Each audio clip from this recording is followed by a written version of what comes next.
નમસ્કાર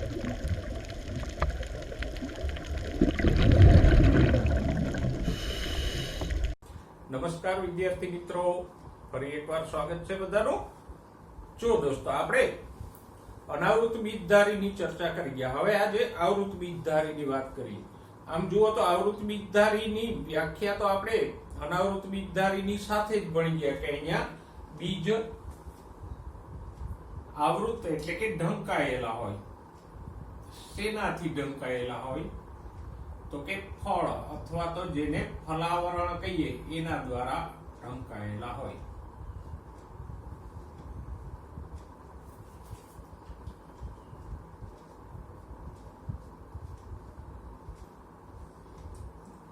તો અહીંયા બીજ ફલાવરણથી આવૃત છે માટે જ આપણે એને આવૃત બીજધારી કીધું। અનાવૃત બીજધારીમાં ફલાવરણ નહોતું એટલે બીજ ખુલ્લા કે અનાવૃત હતા।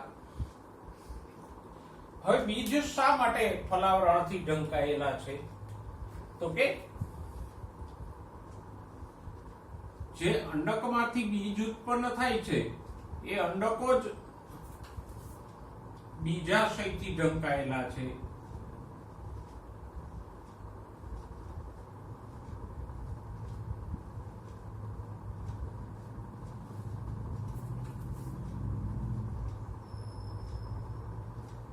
કારણ કે આપણે જાણીએ છીએ કે બીજ શેમાંથી ઉત્પન્ન થાય? તો કે અંડકમાંથી। તો અહીંયા અંડકો બીજાશયથી ઢંકાયેલા છે તો પછી અંડકમાંથી બીજ બનશે અને બીજાશયમાંથી ફલાવરણ બની જશે। તો આમ અંડક બીજાશયની અંદર છે તો બીજ પણ ફળની અંદર હશે। જ્યારે અનાવૃત બીજધારીમાં બીજાશય નથી હોતું, અંડકો ખુલ્લા હોય છે તો પછી બીજ પણ ખુલ્લા આવશે। તો આ એક મહત્વની બાબત છે જે ગયા વખતે આપણે ભણ્યા, એને યાદ રાખજો। ઓકે, હવે વાત કરીએ નિવાસ સ્થાનની।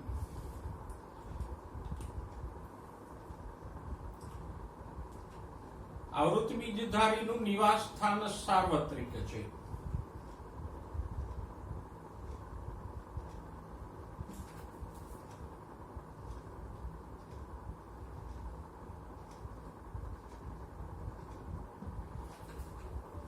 સાર્વત્રિક એટલે આવૃત બીજધારીઓ બધે જ ઉગે છે। જમીન ઉપર, પાણીમાં, જમીન ઉપર પણ વિવિધ પ્રકારના નિવાસ સ્થાનોમાં ઉગે છે। ભેજવાળા જંગલોમાં ઉગે છે, એવી જ રીતે રણ પ્રદેશોમાં પણ ઉગે છે, ગરમ પ્રદેશોમાં ઉગે છે અને ઠંડા પ્રદેશોમાં ઉગે છે। તો આમ આવૃત બીજધારીઓ નિવાસ સ્થાનની દ્રષ્ટિએ વિશાળ શ્રેણી કે વિશાળ વિસ્તારોમાં પથરાયેલી છે અને આપણે કહી શકીએ કે દુનિયામાં અત્યારે સૌથી પ્રભાવી જૂથો હોય વનસ્પતિનું તો કયું છે? આવૃત બીજધારી। આપણે 5 જૂથો વનસ્પતિના ભણ્યા: લીલ, દ્વિઅંગી, ત્રિઅંગી, અનાવૃત બીજધારી અને આવૃત બીજધારી। આ પાંચેય પૈકી સૌથી પ્રભાવી જૂથ હોય તો કયું છે? આવૃત બીજધારી। એની પ્રજાતિઓ પણ વધારે છે અને ફેલાવો પણ વધારે છે। ઓકે, નિવાસસ્થાન પછી વાત કરીએ સ્વરૂપની।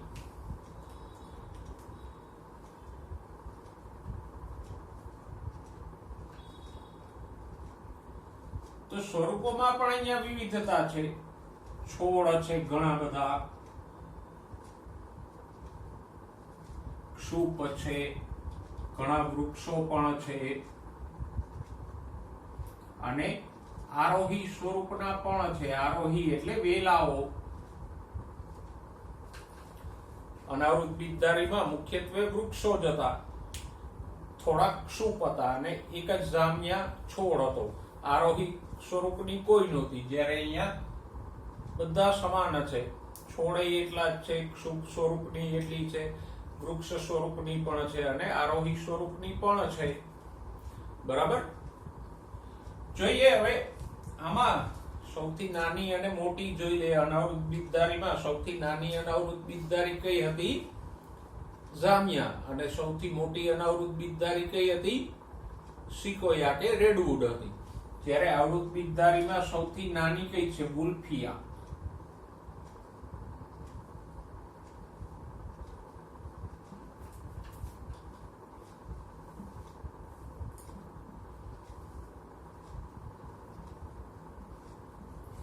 જે રાઈના દાણા કરતાંય નાની હોય। અને સૌથી મોટી કઈ છે? નીલગીરી કે યુકેલિપ્ટસ?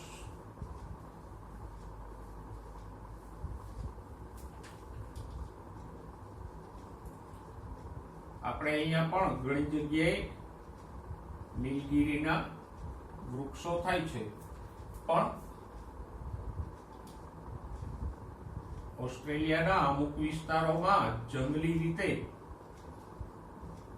યુકેલિપ્ટસના વૃક્ષો થાય તો એ બહુ વિશાળ હોય અને ઘણીવાર તો એ 100 મીટર જેટલા ઊંચા પણ હોઈ શકે. તો સૌથી જો અહીંયા ખાસ ખ્યાલ રાખજો, તમને કોણ પૂછે છે એમ પૂછે કે સૌથી મોટી આવૃત બીજધારી વનસ્પતિ કઈ છે, તો ત્યાં ઉતાવળે પછી સિકોયાનું ઓપ્શન ન આવી જાય. સૌથી નાની અનાવૃત બીજધારી કઈ છે, તો ત્યાં પછી ઉતાવળે ઉલ્ફિયા ટીક ન થઈ જાય. તો એમસીક્યુ આના સંબંધે પૂછાય તો આપણે ધ્યાન રાખવાનું કે કઈ પૂછી છે, અનાવૃત બીજધારી કે આવૃત બીજધારી. ઓવરઓલ સૌથી નાનીની વાત કરો તો એ ઉલ્ફિયા છે. અનાવૃત આવૃત બંનેમાં સૌથી નાની હોય તો ઉલ્ફિયા છે, અને અનાવૃત અને આવૃત બંનેમાં સૌથી મોટી હોય તો એ છે સિકોયા. તો ઓવરઓલ તમને પૂછે કે સૌથી નાની સપુષ્પી વનસ્પતિ કઈ છે, તો ઉલ્ફિયા. એમ પૂછે કે સૌથી મોટી સપુષ્પી વનસ્પતિ કઈ છે, તો સિકોયા. એવું પૂછે કે સૌથી મોટી અનાવૃત બીજધારી કઈ છે, તો સિકોયા. અને સૌથી મોટી આવૃત બીજધારી કઈ છે, તો નીલગીરી યુકેલિપ્ટસ. એટલે ત્યાં જરા ધ્યાન રાખજો, તમને બંનેમાંથી પૂછ્યું છે કે આવૃત કે અનાવૃત સ્પેસિફાઈ કરીને પૂછ્યું છે. ઓકે, આગળ જઈએ. આર્થિક અગત્યતાની વાત કરીએ. આપણે લીલથી લઈ અને બધામાં આર્થિક અગત્યતા ભણી ગયા. તો પાંચેય જૂથમાં સૌથી વધારે આર્થિક અગત્યતા હોય તો આવૃત બીજધારીની છે. લીલથી લઈ અને આવૃત બીજધારી સુધીમાં સૌથી વધારે આપણને કોઈ ઉપયોગમાં આવતી વનસ્પતિ હોય તો એ કઈ છે? આવૃત બીજધારી. આજે અચ્છા સિમ્પલી કહી દો, આપણી આજુબાજુમાં જે કઈ વનસ્પતિ જોવા મળે છે એમાંથી 90% કરતા વધારે કઈ છે? આવૃત બીજધારી. પછી એ અનાજ હોય, ફળ હોય, શાકભાજી હોય કે વૃક્ષો હોય, આપણી આસપાસમાં જે ઉગે છે એમાં મોટા ભાગની આવૃત બીજધારીઓ છે. તો આજે આપણે જાણીએ છીએ આવૃત બીજધારીમાંથી જ આપણને અનાજ, ફળ, શાકભાજી, કઠોળ, તેલીબિયા, એનાથી આગળ લાકડું, ઔષધો, એ બધું રેસાઓ, એ બધું એમાંથી જ પ્રાપ્ત થાય છે. તો સૌથી વધારે અગત્યની વનસ્પતિ હોય મનુષ્ય માટે તો કઈ છે? આવૃત બીજધારી. સૌથી વધારે પ્રભાવી જૂથ હોય તો એ પણ આવૃત બીજધારી છે. ઓકે, નેક્સ્ટ હવે વર્ગીકરણની વાત કરીએ.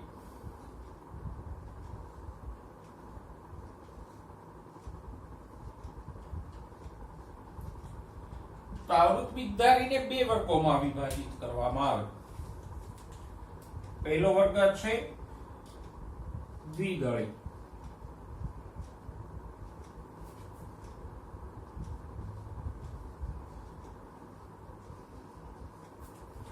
અને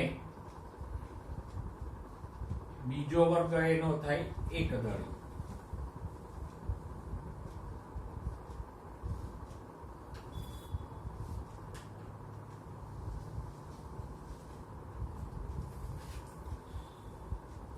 આવૃત બીજધારીને આ બે વર્ગોમાં વિભાજિત કરીએ.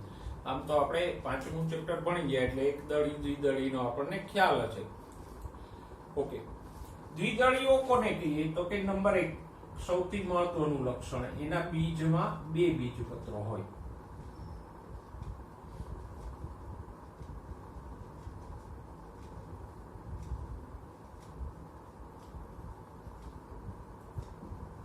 બીજપત્ર એટલે ફાડા. જો મગફળીનું બીજ લ્યો તો એમાં બે બીજપત્ર હોય. વાલ, વટાણા, ચણા બધામાં બે બે બીજપત્ર હોય. જ્યારે ઘઉં, મકાઈ, ચોખા એ બધામાં એક એક બીજપત્ર હશે. તો એકદળીમાં બીજમાં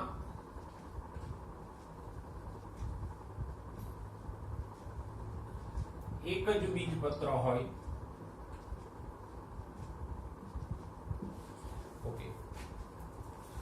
આ એક વાત થઈ. બીજું લક્ષણ જે ઓળખવા માટે સૌથી સહેલું છે તો પર્ણમાં જાલાકાર શિરા વિન્યાસ હોય.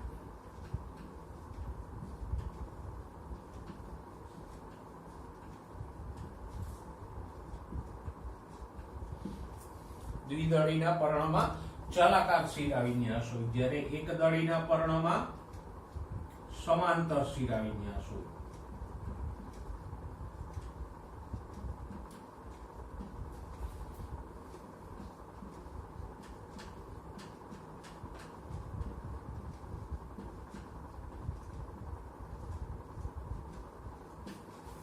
તો ઓળખ માટે આ સૌથી સહેલું લક્ષણ છે. આપણને બીજ ન મળે કે બીજપત્રો ન મળે તો આપણે પર્ણમાં શિરા વિન્યાસના આધારે સરળતાથી ઓળખી શકીએ કે આ પેલી વનસ્પતિ એક દળી છે કે દ્વિદળી.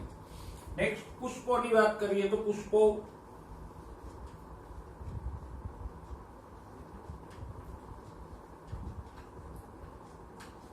ચતુઅવયવી કે પંચાવયવી.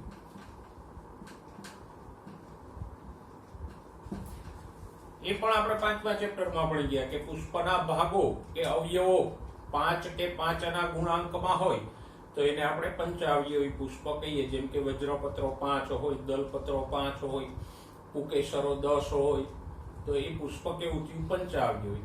વજ્રપત્રો 4 હોય, દલપત્રો 4 હોય, પુકેસરો 8 હોય કે 4 હોય તો એ પુષ્પ કેવું થયું? ચતુઅવયવી. રાઈનું પુષ્પ ચતુઅવયવી હતું. ધતુરાનું, મગફળીનું એ બધા પુષ્પો પંચાવયવી હતા. જ્યારે એક દળીમાં પુષ્પો કેવા હોય? ત્રિઅવયવી હોય.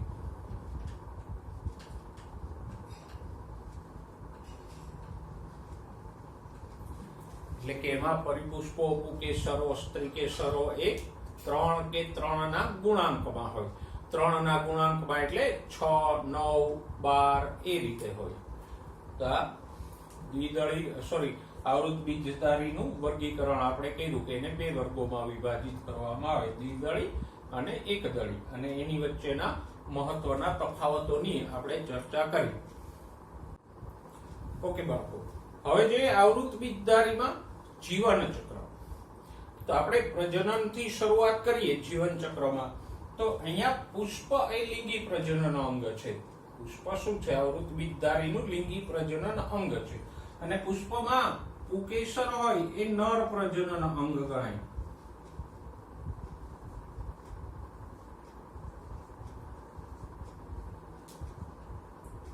જેમ દ્વિઅંગી કે ત્રિઅંગીમાં નર પ્રજનન અંગ તરીકે કોણ હતું? પુંજન્યુધાની હતી. અને માદા પ્રજનન અંગ તરીકે સ્ત્રીજન્યુધાની હતી.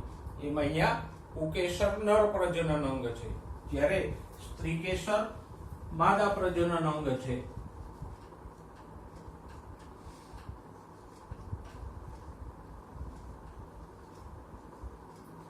તો પુષ્પમાં નર પ્રજનન અંગ તરીકે પુકેસર અને માદા પ્રજનન અંગ તરીકે સ્ત્રીકેસર આવેલ હોય. સૌથી પહેલા પુકેસરની વાત કરીએ તો પુકેસરોમાં 3 ભાગો હોય: પરાગાશય, યોજી અને તંતુ. એમાંથી પરાગાશયની અંદર જે પરાગ માતૃકોષો હોય, અનાવૃત બીજધારીમાં લઘુ બીજાણુ માતૃકોષો હતા. અહીંયા પરાગરજ એટલે કે લઘુ બીજાણુ શેમાંથી ઉત્પન્ન થશે? તો કે આ પરાગ માતૃકોષોના અર્ધીકરણથી પરાગાશયમાં પરાગરજ ઉત્પન્ન થાય. તો આમ પુષ્પમાં પુકેસર હોય, પુકેસરના પરાગાશયમાં પરાગરજ ઉત્પન્ન થાય.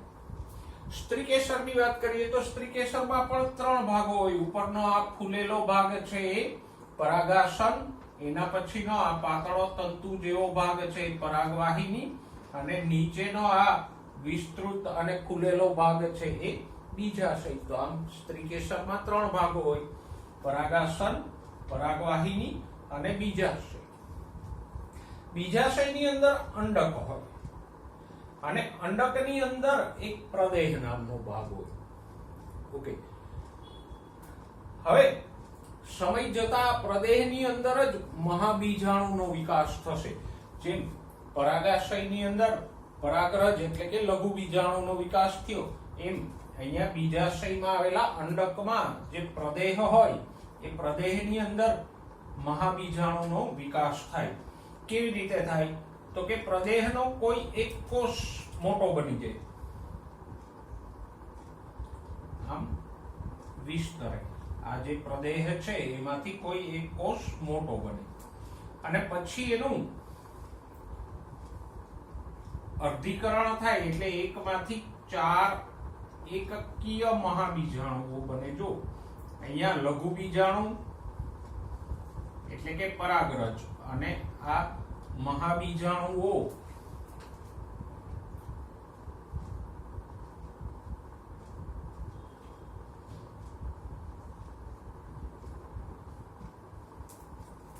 તો લઘુ બીજાણુ એટલે કે પરાગરજ અને આ 4 મહાબીજાણુઓ અર્ધીકરણથી ઉત્પન્ન થાય છે, માટે એ કેવા હશે? એકકીય. એન.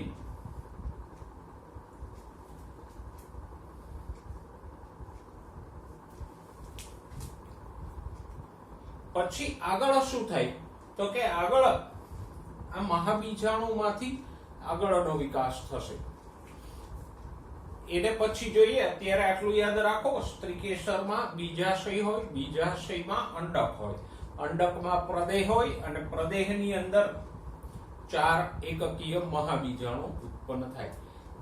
એવી જ રીતે પુકેસરમાં પરાગાશય હોય અને પરાગાશયમાં લઘુ બીજાણુ એટલે પરાગરજ ઉત્પન્ન થાય.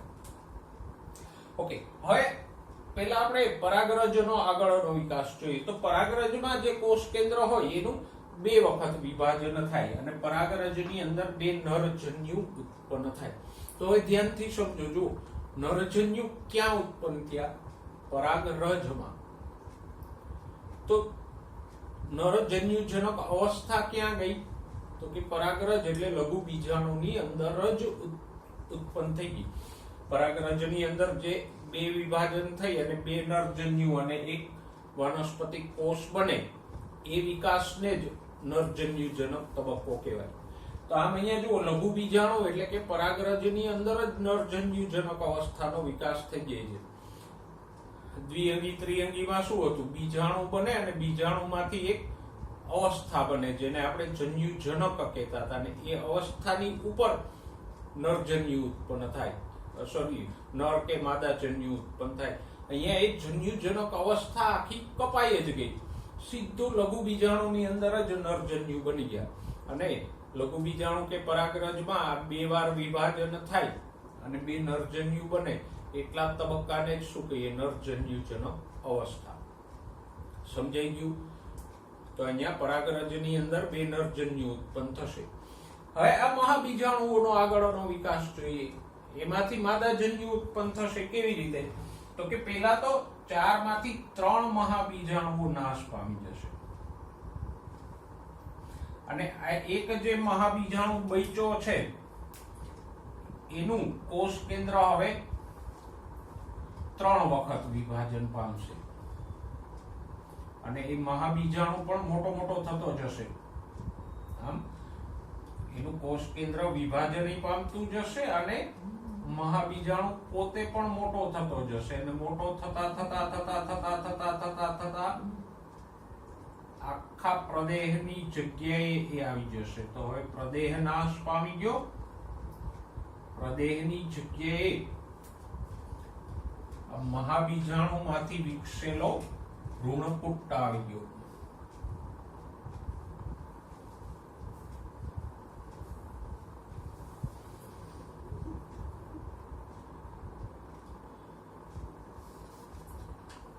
અને મેં કીધું મહાબીજાણુનું કોષ કેન્દ્ર 3 વખત વિભાજન પામે. એક કોષ કેન્દ્ર હોય, એકવાર વિભાજન પામે એટલે 2 કોષ કેન્દ્રો થાય. બીજી વખત વિભાજન થાય એટલે 2 ના 4 કોષ કેન્દ્રો થાય અને ત્રીજી વખત વિભાજન થાય એટલે 4 માંથી ટોટલ 8 કોષ કેન્દ્રો બને. જો 3 વખત વિભાજન થાય તો 1 ના 2, 2 ના 4 અને 4 ના 8 કોષ કેન્દ્રો બને. તો આમ મહાબીજાણુમાંથી જેમ અહીંયા 2 વખત વિભાજન થતું હતું એમ આમાં 3 વખત વિભાજન થઈને 8 કોષ કેન્દ્રો બને છે. આઠમાંથી આ બે બાજુના એક એક કોષ કેન્દ્રો અહીંયા વચ્ચે જોડાઈ જાય, એક આ બાજુનું અને એક આ તરફનું, બે અહીંયા વચ્ચે જોડાઈ જાય. ઓકે, 3 આ તરફ રહીએ અંડકના અને 3 આ તરફ રહીએ, પછી એની ફરતે આમ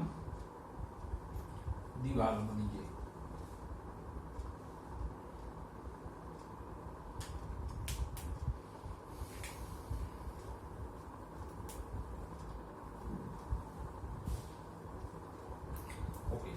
તો આ 3 કોષો કયા છે? તો કે આ 3 માંથી વચ્ચેનો જે કોષ છે એ અંડકોષ છે અથવા માદાજન્યુ છે.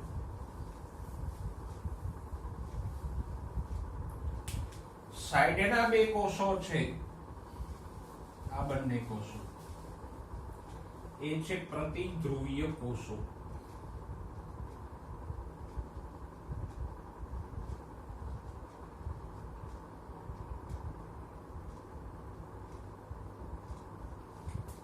ઉપર તરફના આ ત્રણેય કોષો છે, સોરી, આને કહીશું સહાયક કોષો.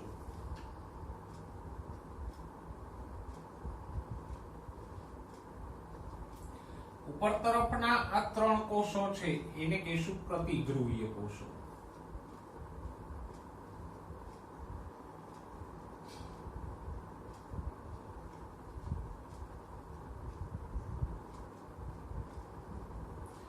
અને વચ્ચે આ છે એ ધ્રુવીય કોષ કેન્દ્ર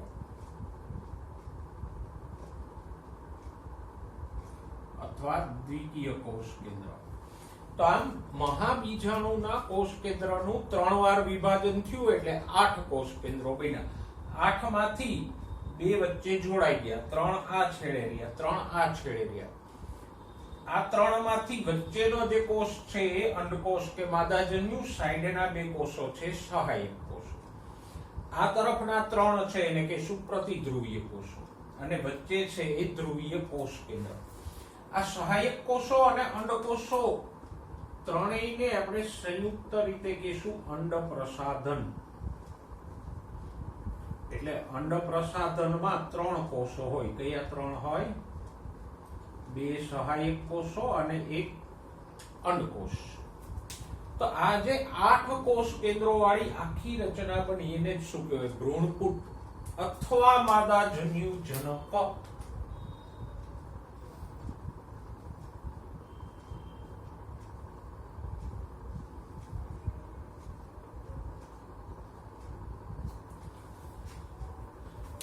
કારણ તો કે એની અંદર અંડકોષ કે માદાજન્યુ ઉત્પન્ન થયું. ફરી એકવાર જોઈએ આખી પ્રક્રિયા જુઓ. લિંગી પ્રજનન અંગ કયું છે? પુષ્પ. પુષ્પમાં પુકેસર હોય જે નર પ્રજનન અંગ તરીકે ગણાય. પુકેસરમાં 3 ભાગો હોય: પરાગાશય, યોજી અને તંતુ. પરાગાશયની અંદર રહેલા પરાગમાતૃ કોષોનું અર્ધીકરણ થાય એટલે એકકીય પરાગરજ કે લઘુ બીજાણુ બને. પછી આ લઘુ બીજાણુમાંથી જન્યુજનક કેવી રીતે વિકાસ પામે? તો કે પરાગરજની અંદર જ કોષ કેન્દ્રનું 2 વાર વિભાજન થાય એટલે 2 નરજન્યુ બને. એટલા વિકાસને જ આપણે નરજન્યુજનક કહીએ. અને આ રીતે પરાગરજની અંદર જ નરજન્યુઓ ઉત્પન્ન થાય. માદા પ્રજનન અંગ તરીકે સ્ત્રીકેસર હોય. સ્ત્રીકેસરમાં 3 ભાગો હોય: પરાગાસન, પરાગવાહિની અને બીજાશય. બીજાશયની અંદર અંડક હોય. અંડકની અંદર પ્રદેહ નામનો ભાગ હોય. પ્રદેહનો કોઈ એક કોષ મહાબીજાણુ તરીકે વિકાસ પામે અને એમાંથી એક કોષનું અર્ધીકરણ થઈને 4 મહાબીજાણુ પ્રદેહમાં ઉત્પન્ન થાય. 4 માંથી 3 મહાબીજાણુઓ નાશ પામી જાય. એક મહાબીજાણુ મોટો થાય, જેમાં લઘુ બીજાણુ કે પરાગરજમાં કોષ કેન્દ્ર વિભાજન પામતું હતું એમ આ જે મહાબીજાણુ બચ્યો છે એમાં પણ કોષ કેન્દ્ર 3 વાર વિભાજન પામે અને પ્રદેહની જગ્યાએ હવે 8 કોષ કેન્દ્રો વાળી ભ્રૂણપુટ્ટ નામની રચના બને. તો એ ભ્રૂણપુટ્ટને જ કહીશું માદાજન્યુજનક અવસ્થા. ભ્રૂણપુટ્ટની રચના કેવી હોય? તો કે એમાં અહીંયા જે 3 કોષો છે એને કહેવાય અંડપ્રસાધન. અંડપ્રસાધનનો વચ્ચેનો કોષ અંડકોષ, સાઈડના 2 કોષો સહાયક કોષ. સામેના છેડાના જે 3 કોષો છે એ પ્રતિધ્રુવીય કોષો અને વચ્ચેનું છે એ ધ્રુવીય કોષ કેન્દ્ર. તો આ માદાજન્યુજનક કે ભ્રૂણપુટ્ટની રચના થઈ. બંને વિકાસને સરળતાથી અને અલગ અલગ સમજો કે પરાગરજની ઉત્પત્તિ, એમાં બે નરજન્યુની ઉત્પત્તિ, સ્ત્રીકેસરમાં મહાબીજાણુની ઉત્પત્તિ અને મહાબીજાણુમાંથી ભ્રૂણપુટ્ટની ઉત્પત્તિ. અને આ જ પ્રક્રિયા આખી તમારે સવિસ્તાર 12મા ધોરણમાં આવશે, એટલે અત્યારે બરાબર પાયાનું જ્ઞાન મેળવી લેજો. ઓકે, તો આપણે ભ્રૂણપુટ્ટની રચના જોઈ. હવે વાત કરીએ પરાગનયનની. તો પરાગનયન તો આપણે જાણીએ છીએ, આ પરાગરજ પરાગાશયમાંથી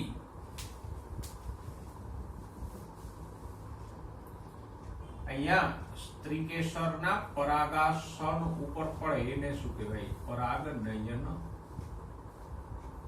પરાગનયન અહીંયા પવન, પાણી, કીટકો કે પક્ષીઓ દ્વારા થાય. મધમાખી જેવા કીટકો પણ પુષ્પોમાંથી રસ ચૂસે તો એને પરાગરજ ચોંટી જાય, અને પછી બીજા પુષ્પોમાં જાય તો એ ચોંટેલી પરાગરજ પરાગાસન ઉપર પડી જાય. ઘણામાં પવન દ્વારા થાય, પાણી દ્વારા પણ થાય, ઘણામાં પક્ષીઓ કે બીજા પ્રાણીઓથી પણ પરાગનયન થાય. તો પરાગાશયની પરાગરજ પરાગાસન ઉપર સ્થાપિત થાય એને આપણે શું કહીશું? પરાગનયન. ઓકે, હા, એક વસ્તુ યાદ રાખજો, અનાવૃત બીજધારીમાં પરાગનયન ફક્ત પવન દ્વારા થાય, ત્યાં પાણી, કીટકો કે પક્ષીઓ ભાગ ભજવતા નથી. તો અનાવૃત બીજધારીમાં પરાગનયન ફક્ત પવન દ્વારા જ થશે. બરાબર. હવે પરાગરજ અહીંયા આવે પછી શું થાય? એ બેસે, પરાગરજનું અંકુરણ થાય અને પરાગરજમાંથી આવી એક પરાગનલિકા ઉત્પન્ન થાય. આ અંકુરણ અને પરાગનલિકા તો અનાવૃત બીજધારીમાં આવતા હતા.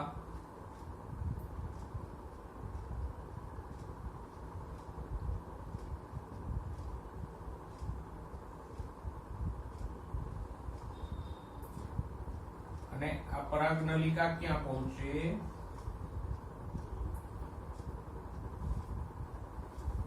તો પરાગનયન પછી પરાગરજનું અંકુરણ થઈ અને આવી પરાગનલિકા ઉત્પન્ન થાય.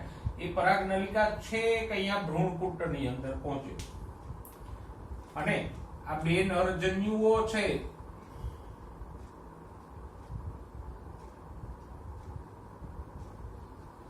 એ પણ આ પરાગનલિકા દ્વારા અહીંયા પહોંચશે ભ્રૂણપુટ્ટમાં. તો આમ પરાગનલિકાનું કામ શું છે? તો કે પરાગનલિકા દ્વારા નરજન્યુઓ માદાજન્યુજનકની અંદર પહોંચે. તો આપણે વાત કરી પરાગનયન. પહેલા તબક્કામાં જીવનચક્રમાં આપણે નરજન્યુ અને માદાજન્યુની ઉત્પત્તિ અને જન્યુજનકનો વિકાસ જોયો. પછી પરાગનયન અને પરાગનલિકાનું અંકુરણ સમજ્યા. હવે વાત કરીએ ફલનની. જો અહીંયા નરજન્યુ બે છે અને માદાજન્યુ એક જ છે, તો શું થાય? તો કે બે નરજન્યુ પૈકીનો એક નરજન્યુ આ અંડકોષ સાથે ફલન કરે. લખીએ અહીંયા બાજુમાં. એક ફલન કેવું થાય છે? તો કે નંબર 1, પહેલો નરજન્યુ, એમાં પહેલો બીજો તો ન હોય પણ આપણે નંબર આપશું. નરજન્યુ 1 છે, કોની સાથે ફલન કરે? તો કે અંડકોષ સાથે.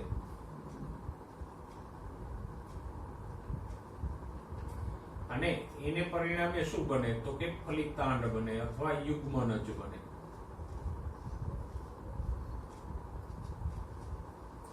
જે દ્વિકીય હોય. તો એક નરજન્યુ આ અંડકોષ સાથે ફલન કરે એટલે અહીંયા ફલિતાંડ બની જાય. બીજો જે નરજન્યુ વધ્યો છે એ આ ધ્રુવીય કોષ કેન્દ્ર સાથે ફલન કરશે, તો એ બીજું ફલન થયું. તો નરજન્યુ નંબર 2 વત્તા ધ્રુવીય કોષ કેન્દ્ર, અને એને પરિણામે એક ત્રિકીય પ્રાથમિક ભ્રૂણકોષ કોષ કેન્દ્ર બને. પહેલા ફલનથી ફલિતાંડ બન્યું, આજે બીજું ફલન થયું નરજન્યુ અને ધ્રુવીય કોષ કેન્દ્ર વચ્ચે, એનાથી શું બન્યું? પ્રાથમિક ભ્રૂણકોષ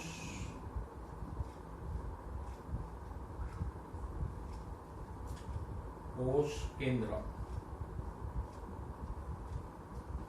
ટૂંકમાં એને કહેવાય PEN, પ્રાઇમરી એન્ડોસ્પર્મ ન્યુક્લેઈ. અને એ કેવું હોય? ત્રિકીય હોય. એમાં રંગસૂત્રોના 3 સેટ હોય, કારણ કે ધ્રુવીય કોષ કેન્દ્ર ઓલરેડી 2n હતું, એમાં એકકીય નરજન્યુ જોડાણો એટલે 2n + n કેવું થઈ જશે? PEN 3n થશે. અને પછી આ PEN માંથી ભ્રૂણને પોષણ આપતો ભ્રૂણકોષ વિકસશે.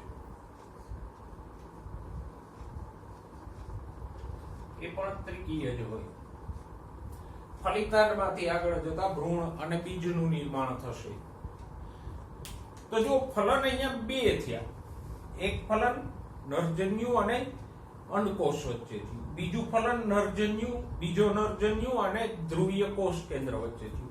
તો એક જ અંડકમાં 2 જગ્યાએ ફલન થાય છે, માટે આને કહેવાય બેવડું ફલન. અને બેવડું ફલન ફક્ત ને ફક્ત આવૃત બીજધારીમાં જ જોવા મળે. એટલે બેવડું ફલન આવૃત બીજધારીની અજોડ લાક્ષણિકતા છે. બીજી કોઈ વનસ્પતિમાં બેવડું ફલન જોવા મળતું નથી.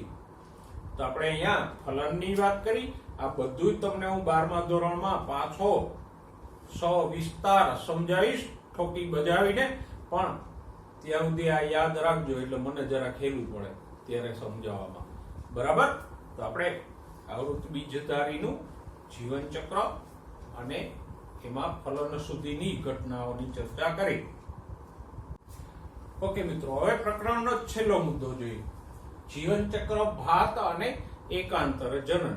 પણ અહીંયા ભાત એટલે પેલા દાળવાળા ભાત નહીં, ભાત એટલે પેટર્ન. આપણે જોયું કે વનસ્પતિમાં એકાંતર જનન તો જોવા મળે. એકાંતર જનન એટલે જન્યુજનક પછી બીજાણુજનક, જન્યુજનક બીજાણુજનક, એક પછી એક. જેમ મેં કીધું હતું ને કે દિવસ પછી રાત, રાત પછી દિવસ, દિવસ પછી રાત, એમ એક પછી એક રાત અને દિવસનું એકાંતર જનન છે. એમ અહીંયા વનસ્પતિના જીવનમાં જન્યુજનક બીજાણુજનક અવસ્થાનું એકાંતર જનન છે.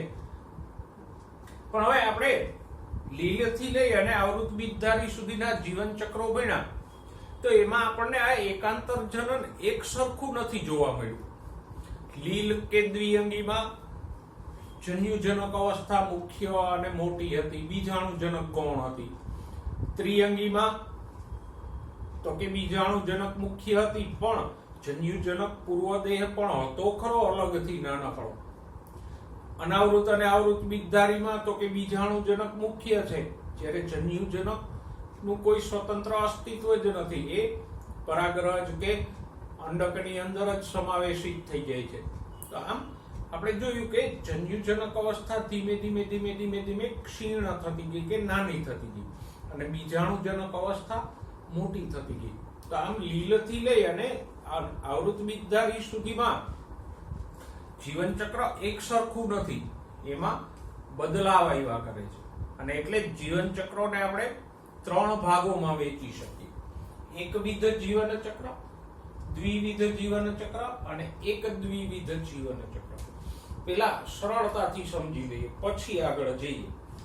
એકવિધ જીવન ચક્ર કોને કહેવાય? તો કે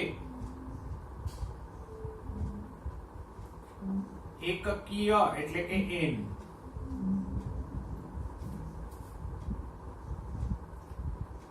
જન્યુજનક અવસ્થા બહુકોષી હોય. જ્યારે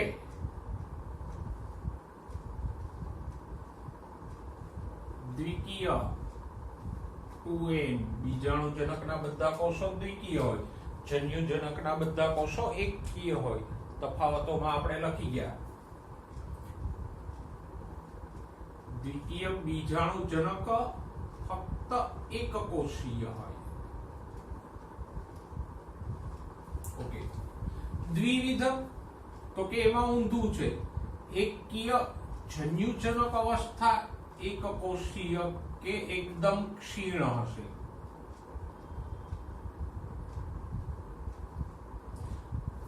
જ્યારે દ્વિકીય બીજાણુજનક બહુકોષીય હોય.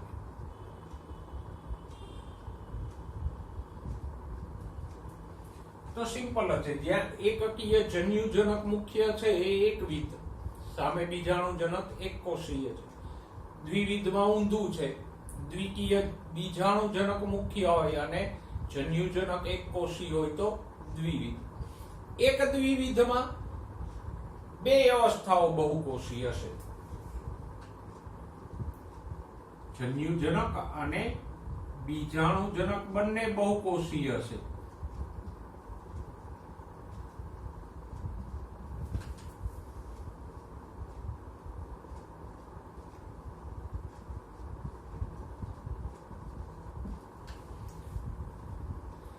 બરાબર, ઉદાહરણો સાથે આપણે સમજશું એટલે ખ્યાલ આવી જશે. પણ પહેલા શરૂઆતમાં થોડોક જે શબ્દો આપણને આપ્યા છે એ જોઈ લઈએ કે વનસ્પતિમાં એકકીય અને દ્વિકીય એમ બંને પ્રકારના કોષો સમવિભાજન પામે. જન્યુજનકના એકકીય કોષો છે એ પણ સમવિભાજનથી વિકાસ કરે. બીજાણુજનકના દ્વિકીય કોષો હોય તો એ પણ સમવિભાજનથી વિકાસ કરે.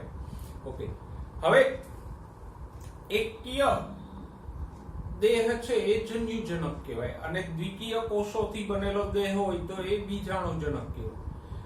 જન્યુજનક સમવિભાજનથી જન્યુ ઉત્પન્ન કરે, જ્યારે બીજાણુજનક દ્વિકીય છે તો એ અર્ધીકરણથી બીજાણુ ઉત્પન્ન કરશે.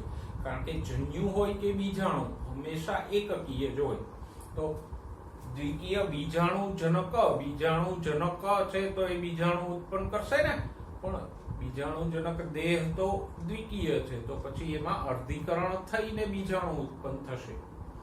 તો જન્યુજનક એકકીય છે તો એમાં સમવિભાજનથી એકકીય જન્યુ ઉત્પન્ન થશે, જ્યારે બીજાણુજનક દેહ દ્વિકીય છે તો એમાં અર્ધીકરણથી એકકીય બીજાણુ ઉત્પન્ન થશે. કારણ કે જન્યુ હોય કે બીજાણુ હંમેશા એકકીય જ હોય.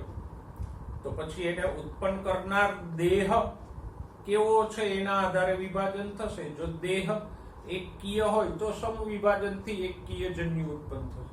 દેહ દ્વિકીય હોય અને એમાંથી એકકીય બીજાણુ ઉત્પન્ન કરવો છે તો અર્ધીકરણ કરવું પડશે. ઓકે, વનસ્પતિના જીવન ચક્ર દરમિયાન આપણે ભણી ગયા કે જન્યુઓનું નિર્માણ કરતી અવસ્થાને જન્યુજનક કહીએ, જે એકકીય હોય, જ્યારે બીજાણુઓનું નિર્માણ કરતી અવસ્થાને આપણે બીજાણુજનક કહીએ, જે દ્વિકીય અવસ્થા છે. અને આ જન્યુજનક અને બીજાણુજનક અવસ્થાઓ વનસ્પતિમાં એકાંતરે એટલે એક પછી એક આવ્યા જ કરે અને એના આધારે જ આપણે એકાંતર જનન એવો શબ્દ વાપર્યો હતો.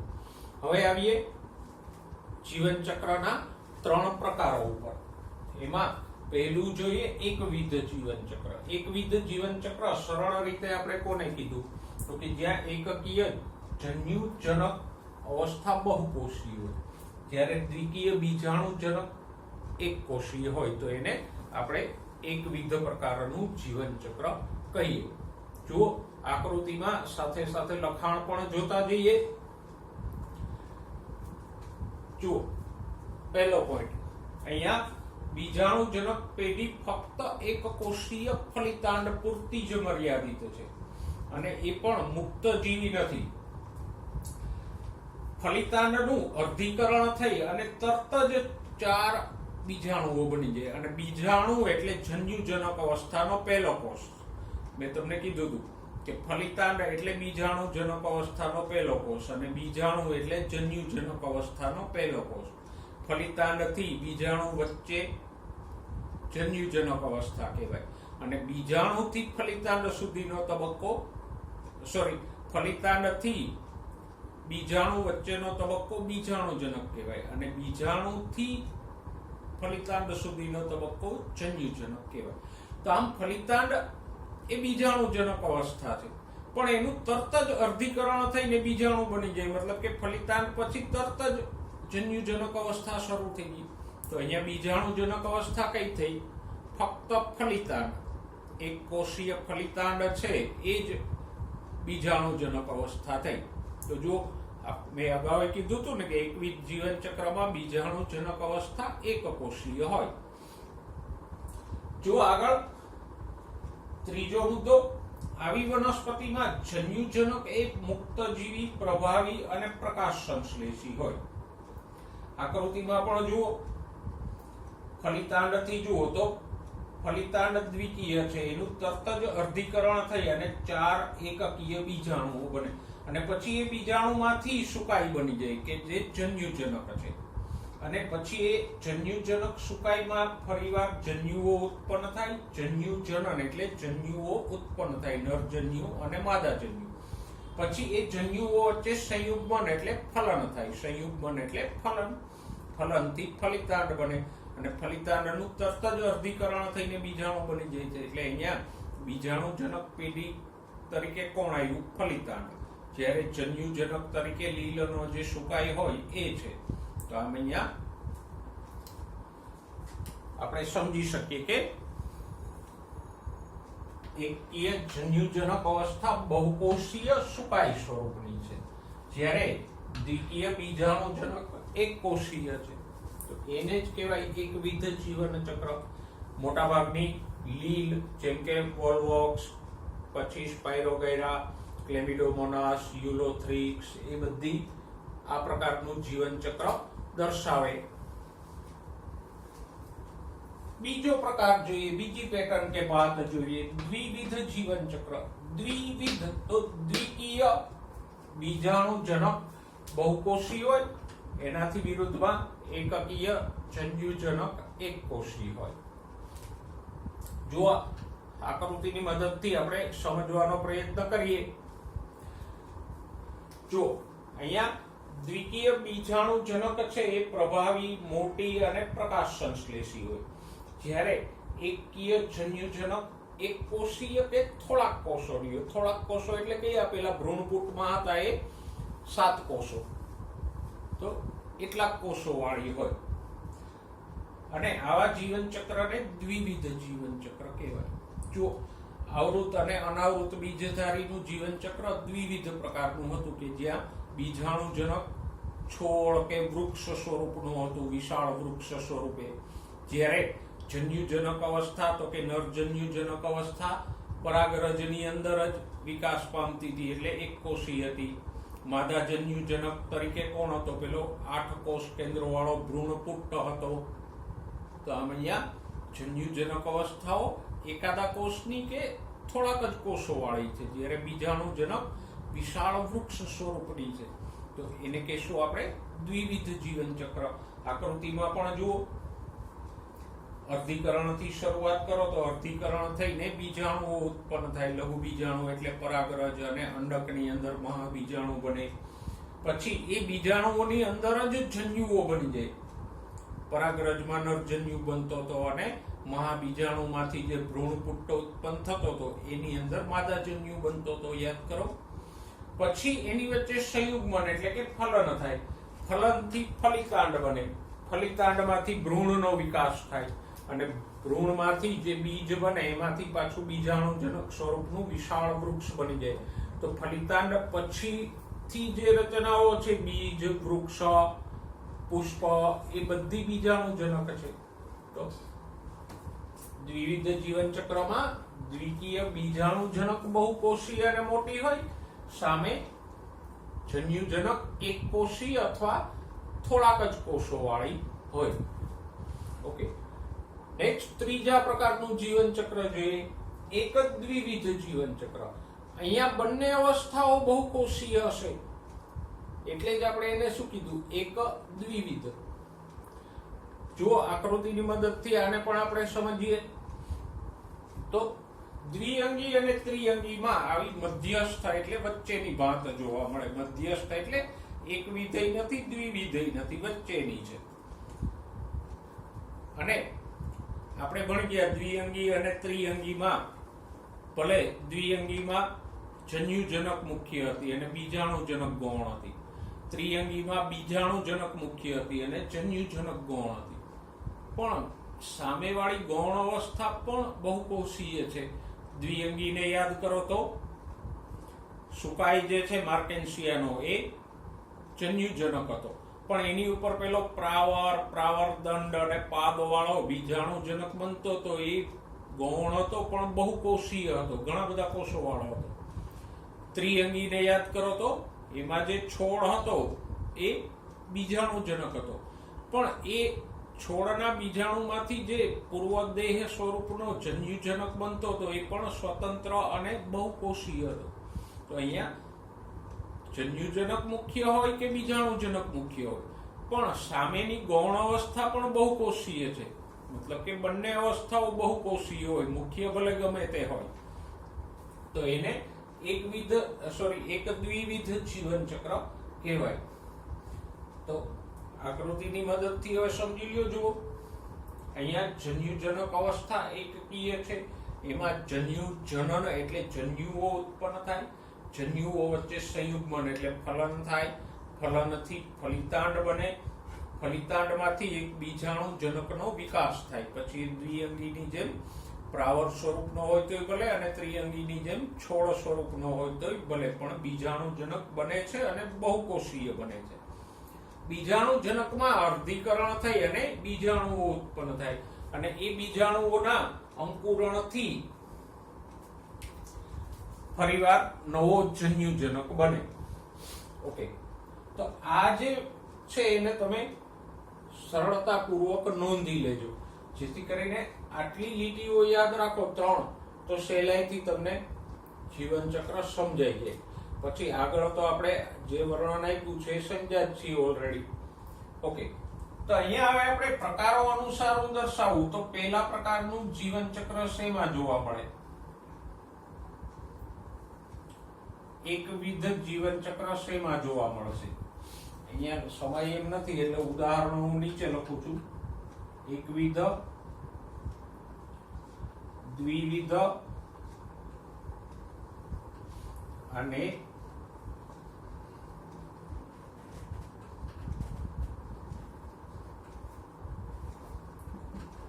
એક દ્વિવિધ શેમાં જોવા મળે?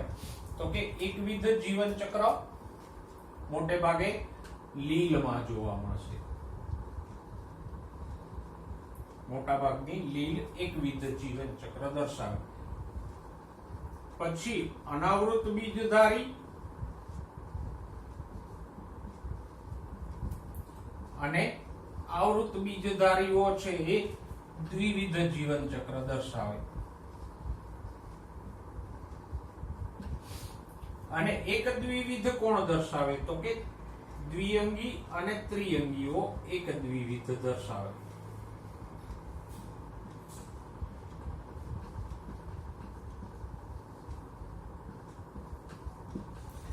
આ સામાન્ય વાત થઈ, પણ હવે આમાં અપવાદો પણ છે.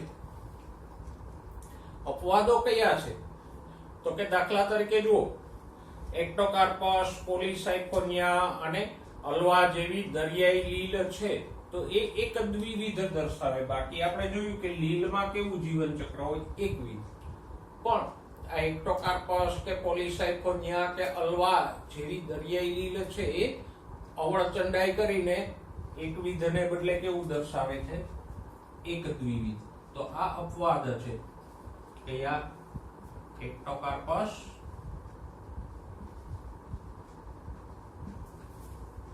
પોલીસાયફોનિયા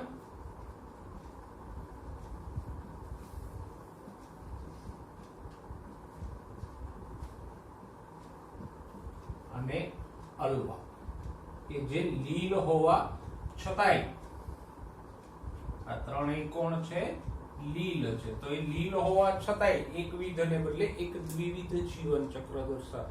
એમાં એક્ટોકાર્પસ અને અલ્વામાં તો જન્યુજનક સુકાય અને બીજાણુજનક સુકાય તદ્દન આઈડેન્ટિકલ એટલે સરખા જ હોય. કદ, આકાર અને રચનામાં જરાય ફરક ન હોય. એ પ્રજનન કરે ત્યારે ખબર પડે કે આ જન્યુ ઉત્પન્ન કરે છે તો સુકાય જન્યુજનક છે, અને બીજાણુ ઉત્પન્ન કરે તો બીજાણુજનક છે. બંને સુકાઈઓ તદ્દન સરખા હોય એક્ટોકાર્પસ અને અલ્વા જેવી લીલમાં. ઓકે, ફ્યુકસ લીલ છે છતાંય દ્વિવિધ જીવન ચક્ર દર્શાવે. ફ્યુકસ કે જે કથ્થાઈ લીલ છે ફિયોફાઇસી એ દ્વિવિધ જીવન ચક્ર દર્શાવે. એટલે ધ્યાનમાં રાખજો. એવું પૂછે કે કઈ લીલનો સુકાય દ્વિકીય કોષોથી બનેલો હોય તો ફ્યુકસ, બરાબર, એનો સુકાય દ્વિકીય કોષોથી બનેલો હોય. તો જો જીવન ચક્રની આ વાત તમને થોડીક અટપટી લાગે તો મૂંઝાવાની જરૂર નથી. બોર્ડ ઉપર મેં જેટલું લખ્યું છે એટલું યાદ રાખી લ્યો તો તમારા બધા એમસીક્યુ એમાં ગેરંટીથી આવી જશે. વધારે ન યાદ રહે તો ચિંતા કરવાની જરૂર નથી. બોર્ડ ઉપર મેં જે કંઈ ટાંક્યું છે આ ટૂંકી સમજ અને ઉદાહરણો, એમાંય ખાસ અપવાદો, એટલું યાદ રાખી લો એટલે બધા એમસીક્યુ જીવન ચક્ર સંબંધે તમને પૂછાય એ કવર થઈ જશે. ઓકે મિત્રો, તો આજે આપણે આવૃત બીજધારી વિશે ચર્ચા કરી અને વનસ્પતિઓમાં જીવન ચક્રની પેટર્ન્સ અને એકાંતર જનનના પ્રકારોની ચર્ચા કરી. નેક્સ્ટ ટાઈમ નવા પ્રકરણની ચર્ચા સાથે ફરીવાર મળીશું. ત્યાં સુધી સ્વસ્થ રહો, મસ્ત રહો અને ભણવામાં વ્યસ્ત રહો.